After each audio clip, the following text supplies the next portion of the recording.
Metro rail టికెట్ల రేట్లు పెరుగుతున్నాయా? ప్రయాణికులపై metro భారం పడనుందా? సామాన్యులకు మెట్రో ప్రయాణం ఖరీదు కానుందా? ప్రభుత్వ అనుమతి లేకుండా ఎల్ఎన్టీ మెట్రో ఛార్జీలు పెంచొచ్చా? అసలు మెట్రో ఛార్జీలు పెంచాల్సిన అవసరం ఏంటి? ఎల్ఎన్టీ సంస్థ ఏం చెబుతోంది?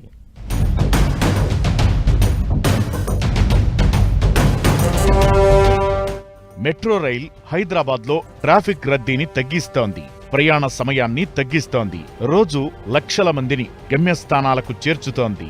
హైదరాబాద్ మెట్రోలో ప్రస్తుతం 10 రూపాయల నుంచి 60 రూపాయల వరకు టికెట్ రేట్లు ఉన్నాయి. ఇప్పుడు ఛార్జీలు పెంచాలని భావిస్తోంది ఎల్ఎన్టీ సంస్థ. మినిమం 20 రూపాయలు, మాక్సిమం 80 నుంచి 90 రూపాయలు పెంచాలని భావిస్తోంది. హైదరాబాద్ మెట్రో ఛార్జీలను సవరణ చేసేందుకు కేంద్ర పట్టణాభివృద్ధి మంత్రిత్వ శాఖ అదనపు కార్యదర్శి సురేందర్ కుమార్, రాష్ట్ర మున్సిపల్ శాఖ ప్రత్యేక ప్రధాన కార్యదర్శి అరవింద్ కుమార్, రిటైర్డ్ జస్టిస్ శ్యాంప్రసాద్తో కమిటీ ఏర్పాటు చేసింది ప్రభుత్వం. ఈ కమిటీ ప్రయాణికుల నుంచి అభిప్రాయాలను సేకరించింది.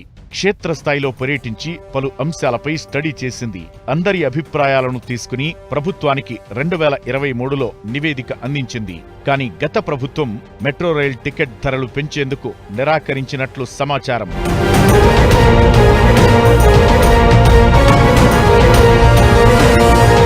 కోవిడ్ కారణంగా హైదరాబాద్ మెట్రోకు తీవ్ర నష్టాలు వచ్చినట్లు ఎల్ఎన్టీ అధికారులు ప్రభుత్వానికి తెలిపారు. గడిచిన ఆర్థిక ఏడాది వరకు 6,500 కోట్ల వరకు నష్టాలు వచ్చినట్లు మెట్రో వర్గాలు ప్రభుత్వం దృష్టికి తీసుకొచ్చినట్లు సమాచారం. ప్రభుత్వం నుంచి ఇప్పటికీ ఎలాంటి స్పందన రాలేదు. హైదరాబాద్ మెట్రోకు ఆదాయం టికెట్ల ద్వారా 50% మాత్రమే సమకూర్చుకోవాలి. మిగిలిన దాంట్లో 45% మాల్స్ వంటి వ్యాపారాలు, 5% వాణిజ్య ప్రకటనల ద్వారా రాబట్టుకోవాలని ఒప్పందం.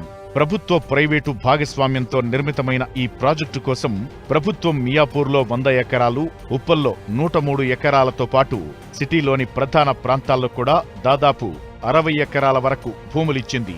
అక్కడ మాల్స్ పూర్తి స్థాయిలో అందుబాటులోకి తెచ్చి ఆదాయం రాబట్టుకోవాలి. మాల్స్ నిర్మాణంలో ఎల్ఎన్టీ సరిగా ఫోకస్ చేయలేదనే ఆరోపణలున్నాయి. దీంతో అక్కడి నుంచి రావాల్సిన ఆదాయంలో భారీగా లోటు ఉంది. ఇలాంటి సమయంలో వచ్చే ఆదాయాన్ని రాబట్టుకోకుండా ప్రయాణికులపై భారాన్ని పెట్టడం ఎంతవరకు సమంజసమని పబ్లిక్ ప్రశ్నిస్తున్నారు. వాస్తవంగా మెట్రో రైలు నష్టాలు వస్తే జనం మీద ఎందుకు ఛార్జీలు పెంచాలి? టికెట్ ఆదాయంలో ఎక్కడ లోటు లేదు, పెరుగుతుంది. ఎందుకంటే ప్రయాణికుల సంఖ్య 5 లక్షలు దాటింది, దాని తగ్గట్టుగా ఆదాయం కూడా వస్తుంది. రెండోది రావాల్సిన మిగతా సగం రావాల్సింది అడ్వర్టైజ్మెంట్ల మీద రావాలి. రెండోది ల్యాండ్ డెవలప్మెంటు, దాని ద్వారా రావాలి. నష్టాల కారణం ఎల్ఎన్టీ సంస్థ కాబట్టి మీరు బాధ్యత వహించాలి. మీరు దాన్ని ఇంకో రూపంలో పూడ్చుకోవాలి. ప్రకటనల గురించి తగిన ఆదాయం రావడం లేదనేది మెట్రో వర్గాల భావన. దీంతో టికెట్లపై వచ్చే ఆదాయంపై ఫోకస్ చేయాలని నిర్ణయించింది.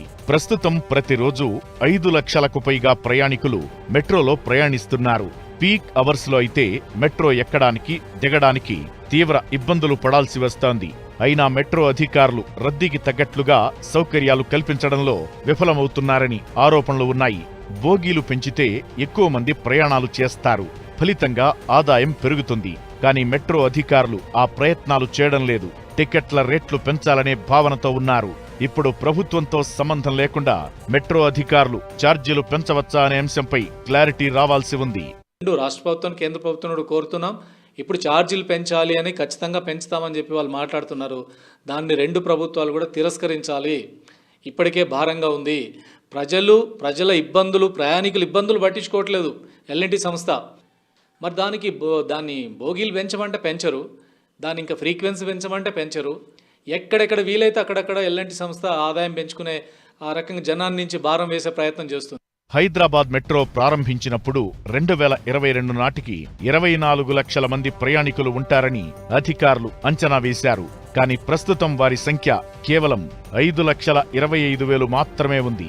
ప్రారంభం నుంచి ఛార్జీలు అధికంగా ఉన్నాయన్న ఆరోపణలు ఉన్నాయి. ఇప్పుడు ఛార్జీలు పెరిగితే కొత్త ప్రయాణికులు యాడ్ అవుతారా, పాత ప్రయాణికులు రూటు మారుస్తారా అనేది చర్చనీయాంశంగా మారింది.